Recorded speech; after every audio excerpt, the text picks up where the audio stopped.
Hey guys, this is Dr. Hub. In case you haven't subscribed, please do subscribe for updates. Thrombocytopenia, and we are looking at its causes. So this thrombocytopenia, there can be decreased production of the platelets. So first let's look at the decreased production. So there's decreased production of the platelets. So when you see the decreased production of the platelets, the first rating will be the selective impairment of the platelet production. So there is a selective impairment. So there is a selective impairment, and this is of the platelet production. So what does it include? First is the drug induced. So it can be drug induced. So when you talk about drug induced, it can be due to the alcohol, thiazides, as well as cytotoxic drugs.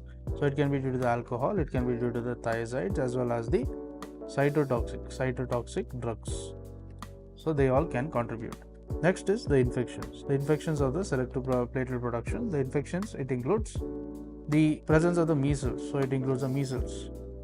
So there is presence of measles, as well as there is presence of the HIV, that is the human immunodeficiency virus. And then we look at the nutritional deficiencies. So next comes the nutritional deficiencies. So under the nutritional deficiency, it can be due to the B12. It can be due to the B12 as well as the folate deficiencies. And then we move on to the bone marrow failure. So BM failure, bone marrow failure, it includes the aplastic anemia. So aplastic anemia will decrease the production of the platelets. So it's the aplastic anemia. And then we have the bone marrow failure. There is a bone marrow failure is done. Now the bone marrow replacement. So under the bone marrow replacement, it can be due to the leukemia. So there is leukemia in this, leukemia. Then there is also due to the disseminated cancer, as well as the granulomatous diseases, disease. Next is there's an ineffective hematopoiesis. There is ineffective hematopoiesis is present. So ineffective hematopoiesis can include the myelodysplastic syndromes. So it can be due to the myelodysplastic syndromes. Next we look at the decreased platelet survival. So under the decreased platelet survival, decrease in the platelet survival. Under the decreased platelet survival, it can be due to the immunological destruction. So due to the immunological destruction. So under the immunological destruction, it can be under this there is a primarily autoimmune. So it can be primary autoimmune. So under immune destruction, there is primary autoimmune. Primary autoimmune can include the chronic immune thrombocytic purpura, the chronic ITP, as well as the autoimmune thrombocytic purpura, AITP. Now, when you look at the secondary autoimmune will include the SLE as well as the B cell lymphoid neoplasms. Neoplasm. Next, we look at the alloimmune. So, what is under the alloimmune? So, under the alloimmune, it can include the post-transfusional as well as the neonatal. So, it can include the post-transfusion as well as the neonatal. So, post-transfusion as well as the neonatal. Then comes the drug associated.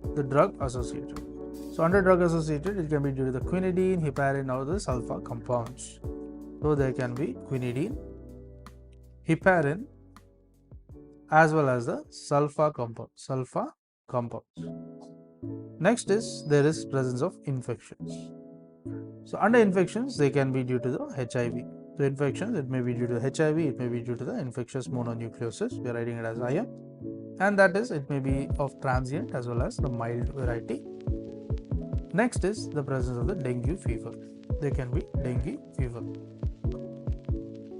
Now let's look at the non-immunological destruction. The non-immunologic destruction. So under this variety, there are